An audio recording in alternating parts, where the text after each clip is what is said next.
Act 1. The Tribe's Dying Embers. Chapter 1. The Copper Breath of the Cave.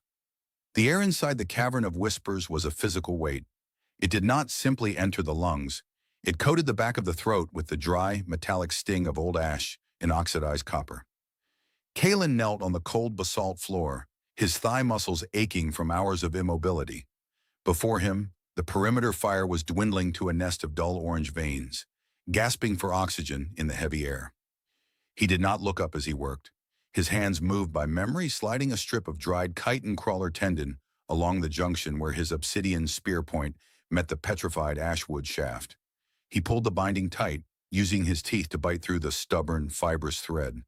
The taste of bitter insect grease lingered on his tongue. Across the hearth, the shadows swallowed the edges of his world. 32 souls remained. He could count them by the rhythmic, shallow whistling of their breath. "The wind has turned," a voice dryly rasped from the gloom. It belonged to Joran, a hunter whose left leg had been rendered useless by a gator strider 3 winters ago. "It blows from the northern vents tonight. The sulfur will be heavy by midday tomorrow." Kalen did not stop his rhythmic binding. "Then we seal the lower vents with mud." "There is no mud, Kalen," Joran replied, his tone devoid of anger, flattened by the exhaustion of a slow death. "To make mud, you require water." Kalen finally raised his eyes. Across the embers sat Mara. The tribe's eldest seer sat with her legs crossed, wrapped in a brittle cloak woven from the shed skin of a cave viper. Her eyes were milky spheres, clouded over by the corrosive humidity of the lowlands. She was not looking at Kalen, yet her face was tilted precisely toward the sound of his hands working the wood. "He speaks the truth, child," Mara said, her voice like 2 flat stones sliding over sand. "The mountain has ceased its weeping. The deep cracks where the condensation gathers have gone dry. The heart of the stone is as parched as the skin on your hands." "We have the storage bladders," Kalen said, his voice dropping into a lower register to keep the sleeping children from waking. "We have enough for 3 sun cycles if we ration it to a palmful per mouth," Mara countered. She reached out, her thin, trembling fingers brushing the soot-stained earth. "The world outside is closing its fist. The sky grows darker with every passing cycle. If we remain in this womb of stone, the ash will not just be our sky, it will be our burial shroud." A heavy silence settled back over the hearth. Kalen looked at the small child sleeping near Mara's knees. The girl's skin was gray, dusted with the fine powder that drifted through the cave entrance despite their woven barriers. Her lips were cracked, showing thin lines of dark, dried blood. She didn't have the moisture left to sweat, let alone cry. "The old maps," Kalen began, his fingers tightening on his spear until his knuckles turned ash white. "The skins that the ancestors left in the deep vault, they speak of the green cradle. They say it lies past the spine of the world, beyond the endless rift." Baruch, the largest of the remaining hunters, let out a harsh, barking laugh from the darkness. "The skins are dust, Kalen. The markings on them are nothing but the rot of old leather. You speak of a myth told by grandmothers to keep children from wandering into the glass storms." "Then show me another way," Kalen said, standing up. The movement was sudden, his towering frame casting a long, jagged shadow against the cavern roof. "Show me a well that still holds water. Show me a valley where the air does not blister the throat. If there is nothing out there, then we die walking. That is better than waiting here for our tongues to swell until we choke." Borax did not answer. He simply turned his face back toward the dying embers. Kalen walked to the edge of the cavern, where the leather curtains flapped against the stone entry. He reached down and picked up 3 water bladders made from insect bladder sacs. They were dangerously light, sloshing with a pathetic hollow sound. "I will take these," Kalen said to Mara, who had followed him with her sightless gaze. "If I do not return by the 14th dawn, do not wait for me. Take the survivors and climb toward the high crags. The air is thin there, and the cold will kill you quickly, but it is cleaner than the poison that will soon fill this floor." Mara bowed her head slowly. "The earth was once gentle, Kalen," she whispered, a strange, distant note in her voice. "The old songs say it was soft. It wore a coat of green, and the waters were as wide as the sky. Remember the songs when the glass cuts your feet?" "The songs are for the dead," Kalen said. He pulled the leather curtain aside and stepped out into the violet night. Chapter 2. The Horizon of Shattered Glass. The world outside the Cavern of Whispers did not possess a horizon. It possessed a jagged line of broken teeth. Kalen stepped into the perpetual twilight of the obsidian deserts. The sky above was a heavy, swirling dome of bruised violet, streaked with veins of sulfurous yellow, where the high-altitude ash clouds rubbed against each other. There was no sun, only a diffuse, sour glow that shifted from east to west over 12 hours, never allowing for a true shadow. The wind was a constant, low drone, carrying the sharp scent of burnt hair and brimstone. With every step, Kalen's boots, constructed from the thick, segmented plates of a chitin crawler's belly, made a distinct crunch-snap sound. The ground was an endless sea of black volcanic glass. Millions of years of tectonic pressure and recent volcanic winters had melted the soil into a crystalline wasteland. Every shard was a razor.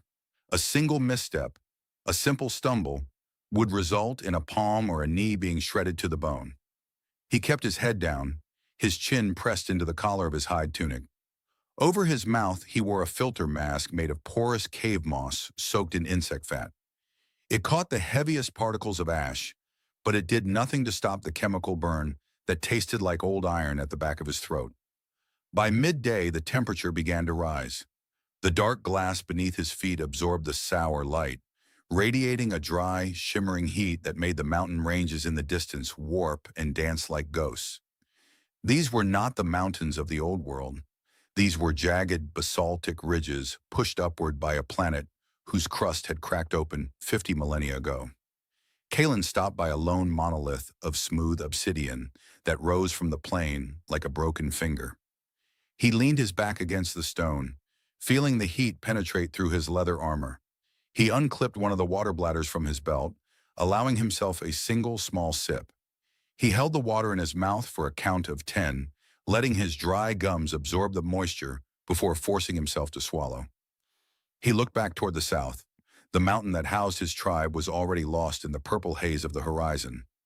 Beneath his feet, covered by hundreds of meters of compressed ash, hardened lava flows, and the relentless grinding of the Earth's plates, lay the remains of an ancient interstate highway system. Beneath that lay the steel skeletons of automobiles, long since oxidized into nothingness, their atoms scattered into the soil. Kalen looked at a strange, perfectly straight ridge that ran for several miles across the desert floor. He thought it was a natural vein of basalt, a freak of the volcanic birth. He could not know it was the final compressed imprint of a railway line that had once carried millions of people across a continent.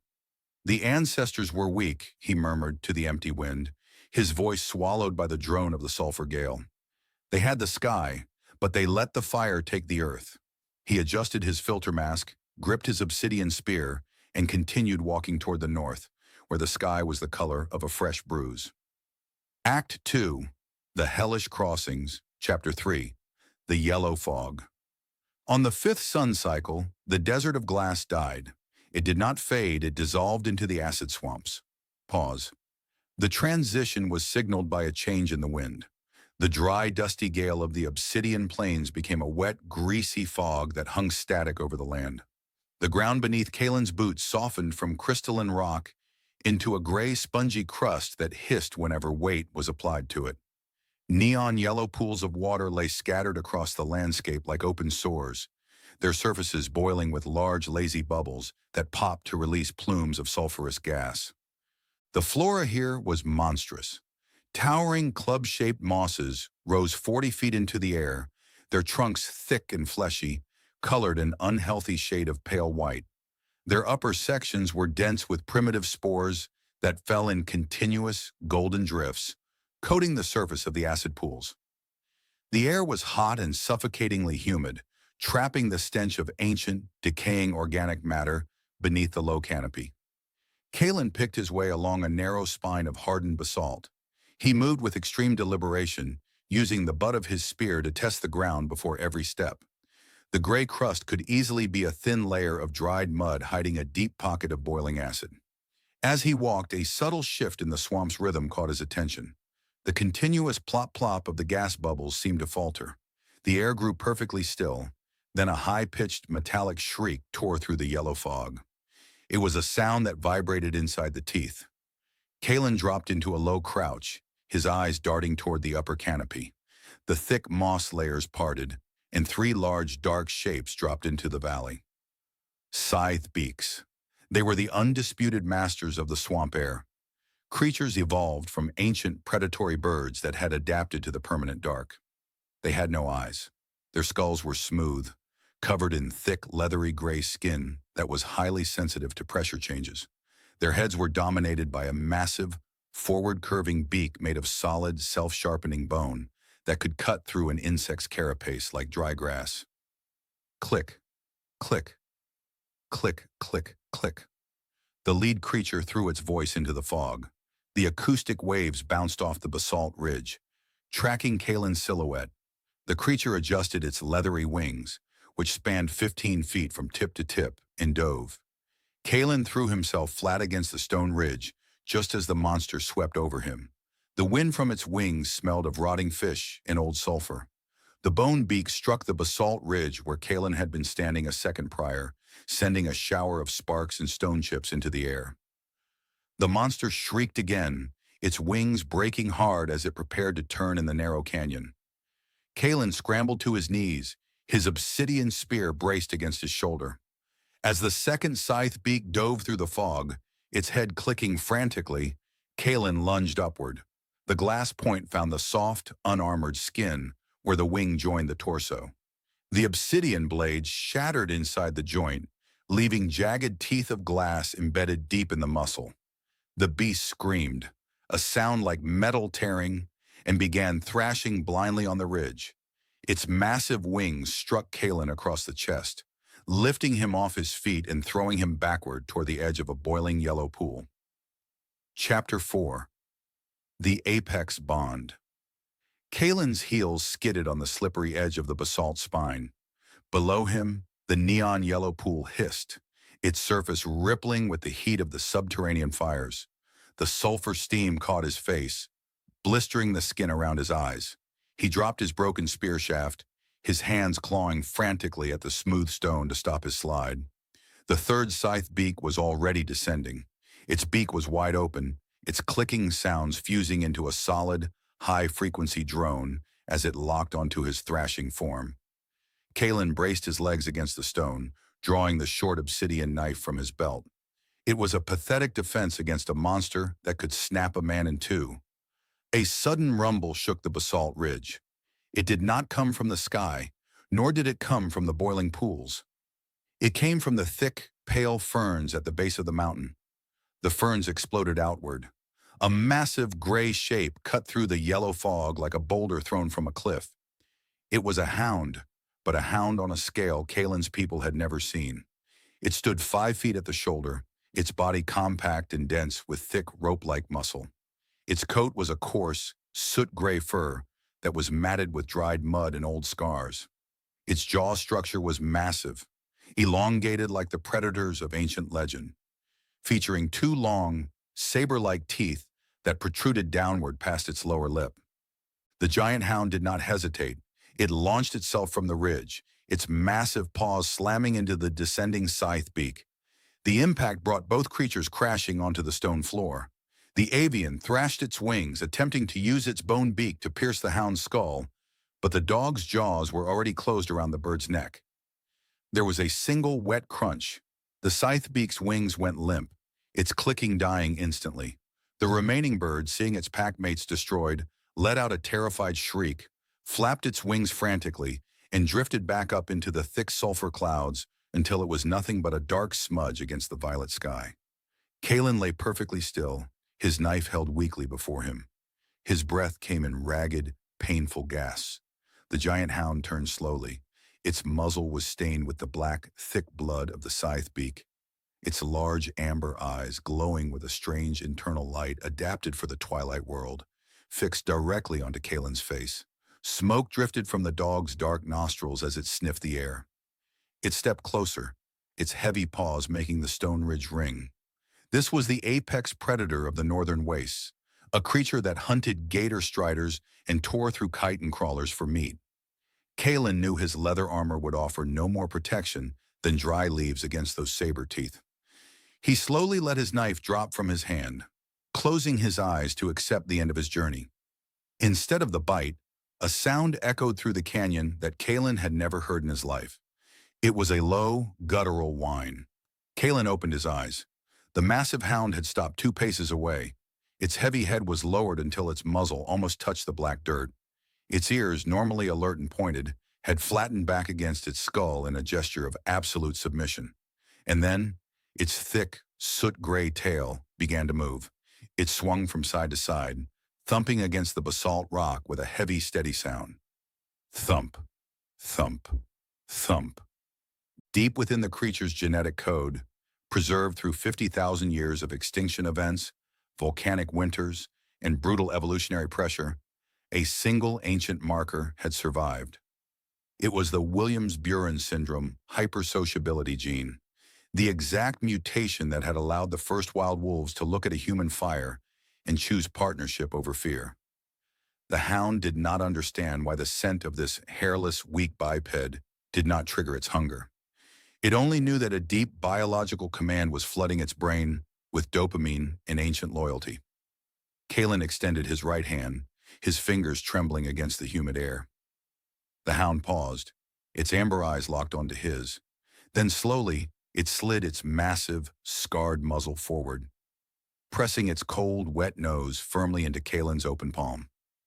"Garm," Kalen whispered, his voice cracking under the weight of the impossible. We walked together. The dog let out a short, sharp bark that echoed through the yellow fog, and for the first time in 5 cycles, Kalen felt the weight of the world grow lighter. Act 3, The Hunger of Man. Chapter 5, The Translucent Forest. By the 9th sun cycle, the wet heat of the swamps faded into the chilling silence of the dead green. It was a forest, but it held no life. Thousands of years ago, a massive volcanic flow had buried a vast valley of ancient pine timber under mineral-rich ash. Over the millennia, water containing silica had seeped through the ground, slowly replacing every cell of the wood with solid stone. The result was a petrified woodland where the trees rose like translucent pillars of quartz and chalcedony, casting long, fractured shadows across the gray ash drifts. The light here was strange. The violet glow of the sky passed through the stone trunks, refracting into pale green and ghostly white splinters that danced across the ground. There was no wind here. The stone trees acted as a barrier, trapping the cold, dead air inside the valley. Kalen walked with Garm at his side. The hound's size was a comfort in this eerie place, his massive paws sinking slightly into the soft ash with every step. Garm's ears were constantly moving, rotating like independent scouts, scanning a silence that was far too deep to be natural. Kalen stopped, reaching out to touch the trunk of a massive stone tree. Through the clear silica, he could see the perfect rings of the ancient wood, preserved with flawless precision. To his eyes, these were the bones of a world that had frozen in fear before the old gods. He could not comprehend that these trees had once been green, that they had breathed carbon dioxide and exhaled the very oxygen his ancestors had used to build their spires.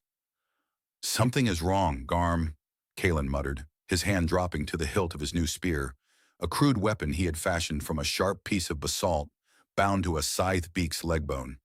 Garm did not answer with a whine. He stopped dead in his tracks. His lips peeled back, revealing his long saber teeth, and a low, bass-heavy rumble started deep within his chest. The fur along his spine rose into rigid spikes. From behind the transparent quartz trees, figures began to detach themselves from the shadows. They did not wear the armor of insects or the skins of reptiles. They wore nothing but rags of cured human hide, their skin painted a stark, ghostly white with wet volcanic ash. Their eyes were wide, bloodshot, and frantic, filled with a hunger that had nothing to do with survival and everything to do with madness. The Ash Eaters. Kalen braced his feet in the ash, his heart freezing. Every tribe knew of them, but few met them and lived to tell the story. They were the ones who had given up on the earth generations ago. When the plants died and the water turned to poison, they did not look for a new home. They turned their teeth upon each other. They no longer spoke. They had lost the words for family, for peace, for tomorrow. They had only one word left in their collective memory, and it was the sound of a scream. Chapter 6. The Talons of the Sky Demon. Without a warning cry, the white figures rushed forward. There were 7 of them, moving with a frightening, erratic speed across the ash drifts. They wielded clubs made of petrified wood and heavy sticks tipped with jagged chunks of a strange, dark red material that flaked into orange powder as they moved. Kalen sidestepped the first attacker, a gaunt man whose ribcage looked like a bird's nest beneath his ash-painted skin. Kalen drove his scythe-beaked bone spear forward, the sharp tip sinking into the man's stomach. The bone held, but the impact jarred Kalen's arms to the shoulder. To his right, Garm became a whirlwind of gray fur and white teeth. The massive dog lunged, his weight easily crushing a cannibal into the ash. His saber teeth closed on a shoulder, the sound of fracturing bone distinct in the cold air. Another ash-eater leaped onto Garm's back, driving a sharp piece of volcanic glass into the dog's thick neck skin. But the hound's coat was dense, designed to repel the bites of monsters. Garm thrashed his body, throwing the hunter off and trampling him into the dirt. But there were too many. 2 more emerged from the clear quartz shadows behind Kalen. One swung a heavy stone club, catching Kalen across the temple. The world went white. The green light of the petrified forest shattered into 1,000 brilliant sparks. Kalen collapsed into the ash drift, his spear slipping from his fingers. His vision blurred, the gray ground spinning beneath his face. Through the haze of his failing senses, he saw the leader of the ash-eaters step over him. The man's face was a mask of white soot, his teeth filed down to sharp, bleeding points. He raised a massive, petrified club, his muscles tensing for the blow that would crack Kalen's skull like an egg. As the man raised his arms, a loop of leather around his neck swung forward. Hanging from it was a collection of heavy, circular objects. They were a deep, dark orange color, covered in a thick crust of rust. To Kalen's dying eyes, they were the sacred geometric talons of an ancient sky demon, objects of absolute symmetry that no human hand could ever fashion. In reality, they were steel spur gears from a 20th century industrial drilling rig. They had survived 50,000 years of erosion simply because they had been trapped in a deep, airtight oil pocket before a recent earthquake brought them to the surface. The ash-eater wore them not as tools, but as an amulet of power, a sign of a hunter who had found the bones of the old world.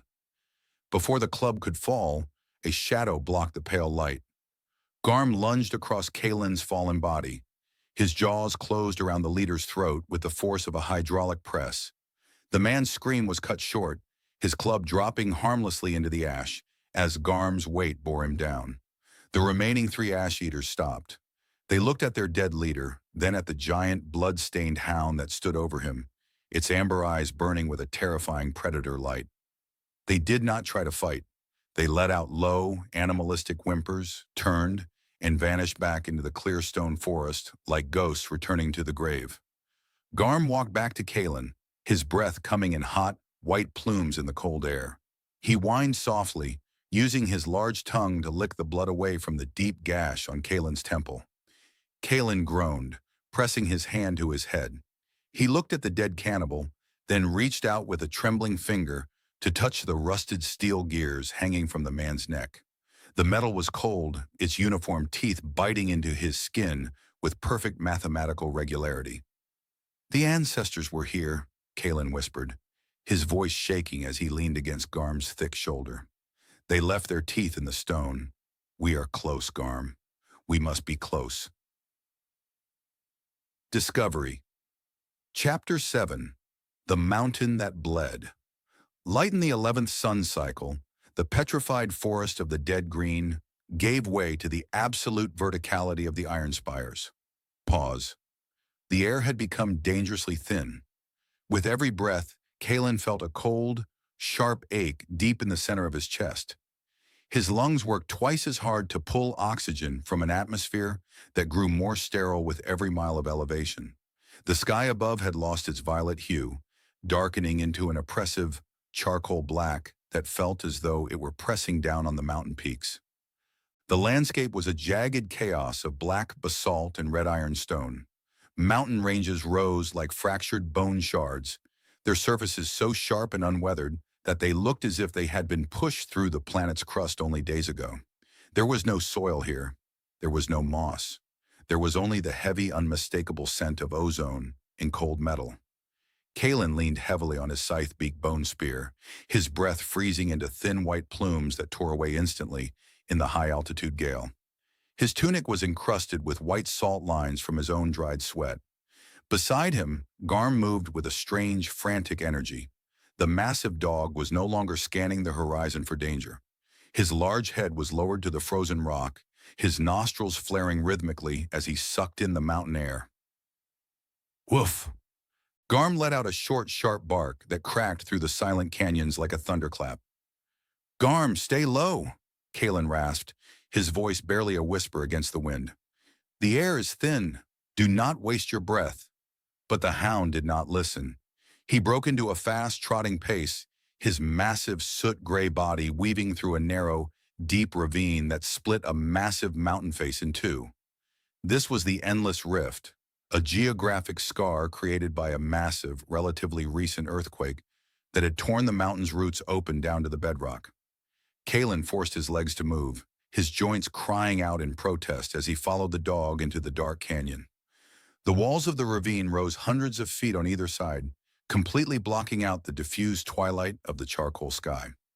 The temperature dropped instantly, freezing the sweat on Kalen's skin into a brittle glaze.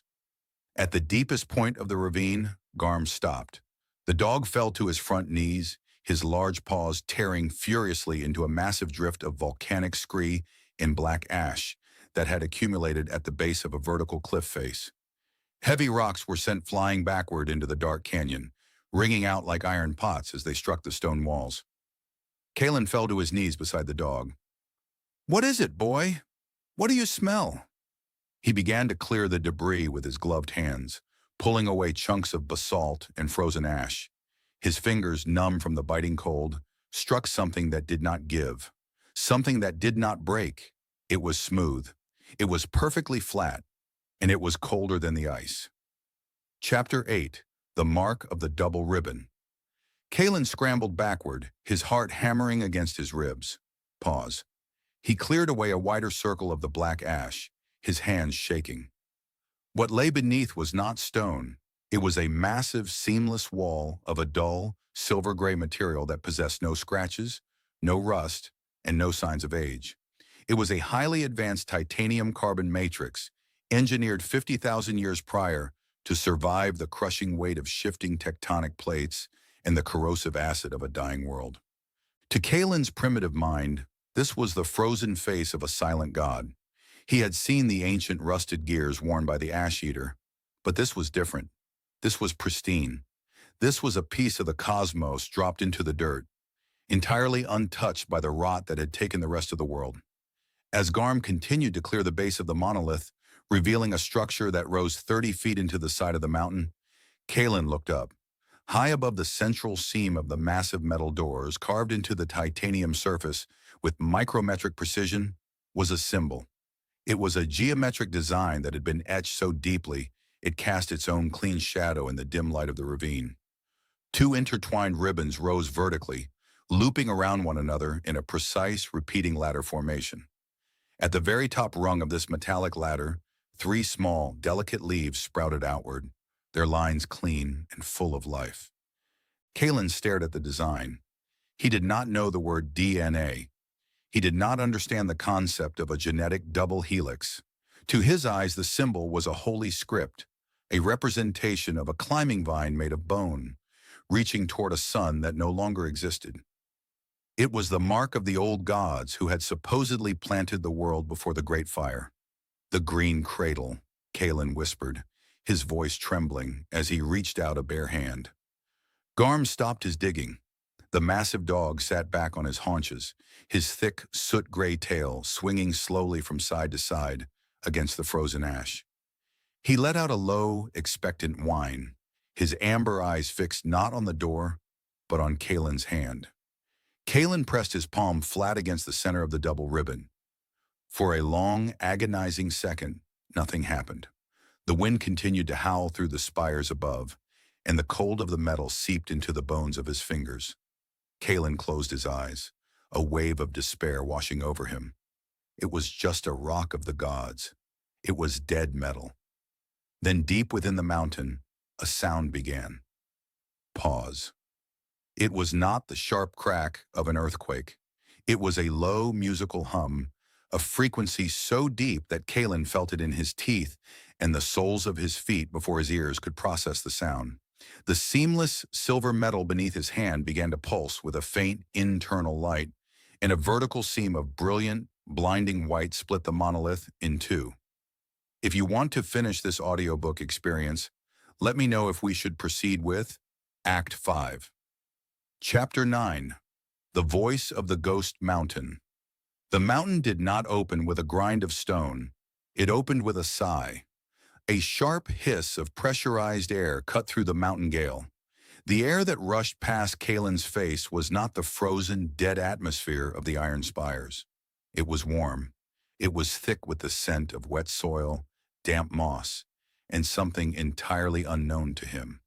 The sweet, clean smell of growing things that had never known the sting of sulfur. Garm stepped back, his ears rotating forward as a low bark rumbled in his chest. But he did not run. His soot-gray tail began to wag with a frantic, heavy rhythm. As the titanium doors slid smoothly into the living rock walls, a line of crisp, pure white light flooded the dark ravine. It was a light without smoke, a light without fire. Kalen shielded his eyes with his forearm, his vision watering after days of the dim violet twilight. From the glowing throat of the mountain, a sound issued. It was a voice, yet it lacked the breath and rasp of a living throat. It was perfectly smooth, clear, and spoken with a rhythmic cadence that filled the stone corridor. Genetic sequencing confirmed. Homo sapiens lineage detected. Companion canine genetic markers present. Welcome back, Administrator. The words were English. To Kalen, they were a series of beautiful, musical notes. A dead language that had waited in total darkness for 50,000 years for a mouth that shared the code. He could not understand the sounds, but the tone was unmistakable. It was not a roar of anger. It was an invitation. Kalen stepped across the threshold, his boots clicking softly on a floor that was completely smooth, free of dust, and colored a clean, pale white. His hand lost its grip on his scythe-beak bone spear. The weapon clattered loudly against the floor, the sound echoing down the long, illuminated corridor. He did not pick it up. In this place, his weapon felt like an insult. Garm pressed tight against his thigh, his large paws patting silently on the floor. As they moved deeper into the corridor, the walls on either side began to shimmer. The solid white surfaces dissolved into moving tapestries of light. Kalen froze, his breath catching in his throat. He saw a world with a sky that was not charcoal or violet, but a brilliant, impossible shade of blue. He saw vast expanses of water that did not hiss or bubble with acid, but rippled with white foam under a massive, golden sun. He saw towering spires of glass and light, cities grander than any mountain range, with millions of people moving among them in garments of every color. In one shifting tapestry, a small child ran through a field of vibrant, tall green grass. The child turned, laughing, and was tackled to the ground by a creature that looked exactly like a smaller, unscarred version of Garm. The animal licked the child's face, its tail wagging with the exact same rhythm Kalen had seen on the basalt ridge. The afterlife, Kalen breathed, his knees buckling as he sank to the pristine floor. His hands shook as he reached out to touch the light, but his fingers passed through the glowing image of the ancient child, the home of the old gods before they died. Chapter 10. The Garden of the Ancestors. The corridor led them into a space that shattered Kalen's understanding of the world. Pause. They stepped onto a high metallic balcony that overlooked a cavernous, climate-controlled dome stretching miles into the heart of the mountain. Above them, massive panels of artificial light glowed with the warmth of a true summer sun. Below them lay rows of massive, automated biomes, trees heavy with real, unpoisoned fruit. Red apples, golden citrus, and dark berries grew in rich black earth. Clean, clear water cascaded down automated tiers of smooth gray stone, filling deep, wide basins before being pumped back through the ceiling. There was no ash here. There was no sulfur. The air was rich with oxygen, making Kalen's head swim with a sudden, intoxicating energy. Behind massive walls of thick glass, millions of tiny sealed metal cylinders stood in silent, frozen rows. They held the seeds and the genetic blueprints of a planet that had been forgotten by its survivors. This was the global seed and genetic repository, built by a civilization that had foreseen the cataclysmic volcanic events, but had underestimated the ice ages and the genetic bottlenecks that would follow. Its automated systems had quietly run for 50 millennia, repairing themselves in the dark, waiting for a human hand to return. Kalen walked slowly down the ramp, his bare feet sinking into the soft green grass at the edge of the first biome. He reached up, his trembling fingers closing around a heavy red fruit. He pulled it from the branch and bit into it. Sweet juice, free of any metallic sting, flooded his mouth. He closed his eyes, tears finally forcing their way past his soot-stained eyelids.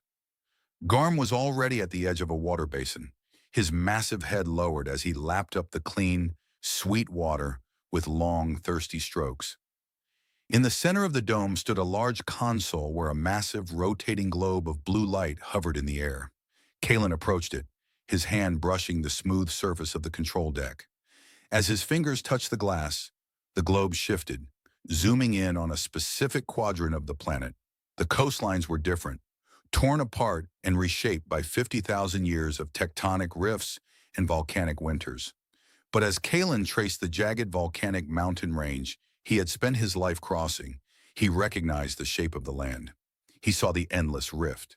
He saw the valley where the dead green lay. And he saw the small, dark dot where the cavern of whispers housed his starving tribe. He looked down at his own dirt-caked, scarred hands. Then he looked at Garm, who had finished drinking and was now looking up at him, a soft, intelligent tilt to his head. The truth did not come to Kalen as a scientific realization. He did not understand the word millennia. He did not understand the automated machinery or the genetic repository. It came to him as a profound, overwhelming spiritual awakening. This was not an alien world. This was not the realm of distant gods who had abandoned them. This was home. The earth had not turned its back on them. It had simply been waiting for them to find the strength to return. The ancestors had not died in the sky. They had left a cradle in the stone. Kalen turned away from the console, looking back toward the open vault doors that led out into the dark charcoal night. The journey back through the acid swamps and the deserts of glass would be dangerous. The ash-eaters would still hunt in the shadows of the quartz trees, and the scythe beaks would still scream in the fog. But he no longer walked as a dying survivor fleeing the fire. He walked as a guide. He would bring Mara, Borux, and the children across the wasteland and lead them into the garden of the old world. Woof! Garm stepped to his side, his shoulder pressing firmly against Kalen's leg. Together they turned toward the exit, their shadows long and sharp against the pure white light of the vault. But Kalen was no longer the broken hunter who had crawled into the ravine. His posture was straight, his gaze was fixed. Slung across his back were 3 insect bladder sacs, now bulging with pure, untainted water from the vault's cascading basins. Tied to his waist belt were 2 heavy leather pouches stuffed with nutrient-dense fruits, and a sealed cylinder containing self-germinating seed pods designed to thrive in low-light environments. Garm walked beside him, his massive soot-gray coat looking even thicker against the stark white light reflecting from the closing vault door. The hound let out a sharp huff, his amber eyes instantly scanning the jagged basalt rocks below. The protective instinct was no longer a blind genetic urge. It was a hardened bond. The way back is twice as heavy, Garm, Kalen said, his voice cutting through the roar of the gale. They will be waiting for us. The swamp and the stone do not give up their secrets easily. They descended from the mountain peaks with a desperate velocity. Kalen knew the mathematics of his tribe's survival. Every sunrise he spent walking was a sunrise where a child in the cavern of whispers grew too weak to swallow. He did not pick up his broken bone spear. Instead, he carried a heavy, reinforced structural rod he had salvaged from a maintenance bay near the vault's entrance. A length of unyielding titanium alloy that felt light as ash wood but could shatter a gator strider's skull. By the 13th sun cycle, the jagged black teeth of the mountain range began to flatten. The cold ozone wind died, replaced once more by the heavy, suffocating silence of the dead green. As they re-entered the forest of translucent silica trees, the refracted green and white light felt more malicious than before. The ash drifts had shifted, blown by a recent gale, covering the tracks Kalen had made days prior. The silence here was an active enemy. It was the silence of a predator holding its breath. Garm stopped at the base of a massive quartz trunk. His tail went rigid, extending straight behind him. His ears pinned themselves flat against his skull, and a low subsonic vibration rattled the loose ash around his paws. From the crystalline shadows ahead, a smell drifted on the stagnant air.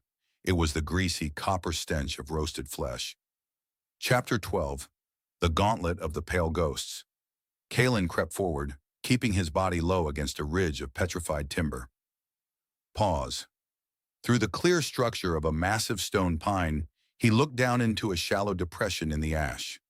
The ash-eaters had not scattered far. The remnants of the cannibal tribe had gathered around a small, smoky pit fire, fueled by the oily roots of the prehistoric mosses. There were 9 of them now. More had joined from the lower valleys. They sat in a circle, their ash-painted skin looking sickly green under the refracted light. In the center of the circle lay the remains of a giant centipede, its chitinous plates cracked open and charred black. But they were not eating. They were listening. The new leader of the pack was a towering hunter whose body was crisscrossed with jagged white scars from old tribal wars.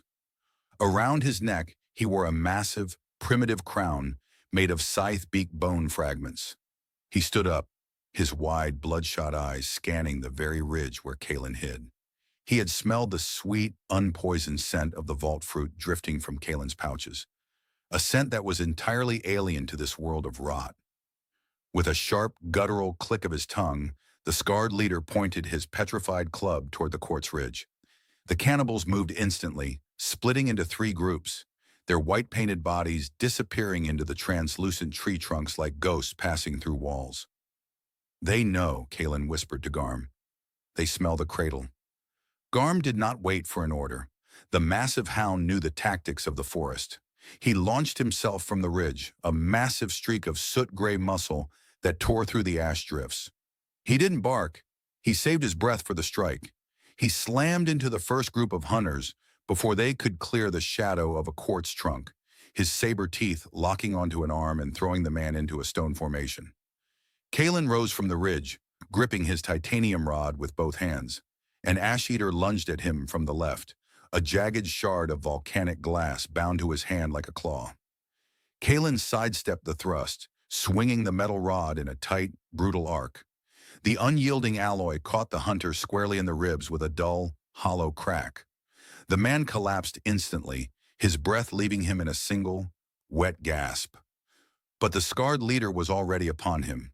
The large cannibal swung a heavy, spiked club made of solid ironstone, aiming for Kalen's head. Kalen raised the titanium rod to parry, the impact sending a jarring shockwave through his arms that nearly forced him to drop the weapon. He stumbled backward, his heel catching on a buried silica root. The scarred leader raised his club for a final, crushing downward stroke.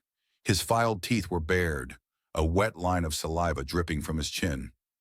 Before the blow could descend, a massive weight slammed into the leader's flank. Garm had broken away from the perimeter, his jaws wide as he pinned the giant cannibal to the ash drift. The ironstone club flew from the leader's grip, shattering against a translucent stone trunk. The man thrashed beneath the hound, his hands clawing at Garm's scarred face. But the dog's grip was absolute. The remaining ash-eaters stopped in their tracks. They looked at their fallen leader, then at Kalen, who stood with his titanium rod raised, his eyes burning with the cold authority of a man who had seen the old world. They looked at the heavy water bladders and the glowing pouches at his waist. To their primitive, hunger-mad minds, Kalen was no longer prey. He was something terrifying, a demon of the high spires, flanked by the ultimate beast of the wastes. One by one, the cannibals lowered their weapons, backing away into the clear stone timber until the pale green shadows swallowed them completely. Kalen did not pursue them. He didn't have the time. He wiped the ash and sweat from his forehead, looking down at Garm, who was standing over the unconscious leader, his breath coming in heavy, ragged huffs. "Come, Garm," Kalen said, his voice tight with urgency. "The sun cycle is dying. The tribe is waiting." Chapter 13. The First Dawn of the Orub. By the 14th dawn, the air inside the Cavern of Whispers had become a tomb. Pause. Mara sat by the cold hearth, her thin arms wrapped tightly around her knees. The fire was completely dead. There was no wood left to burn, and no strength left to forge a spark. Around her, the shapes of the Oru tribe lay motionless in the darkness. Boru was leaning against the cave wall, his eyes closed, his breathing nothing but a dry, shallow rattle in his throat. The young girl at Mara's feet had stopped moving hours ago, her chest rising and falling so slowly it was almost imperceptible. "The time has passed," Boru whispered, his voice barely audible over the low drone of the northern vents outside. 14 suns. He is ash, Mara. He is glass." Mara did not answer. She tilted her head toward the leather curtain at the cave entrance. Her sightless eyes widened. A sound was coming from the plain. It was not the high-pitched shriek of a scythe beak, nor was it the low rumble of a mud pot. It was a heavy, rhythmic crunch snap of boots on obsidian, accompanied by the deep, steady padding of a massive beast. The leather curtain was thrown aside. A flood of bright, clear light seemed to enter the cave, though the sky outside was still a bruised violet. Kalen stepped through the opening. His face was scarred, his skin blackened by soot and ash, but his eyes were alive with an intensity the tribe had never seen in a living man. Behind him, a massive, soot-gray beast stepped into the cavern, its amber eyes glowing in the dark.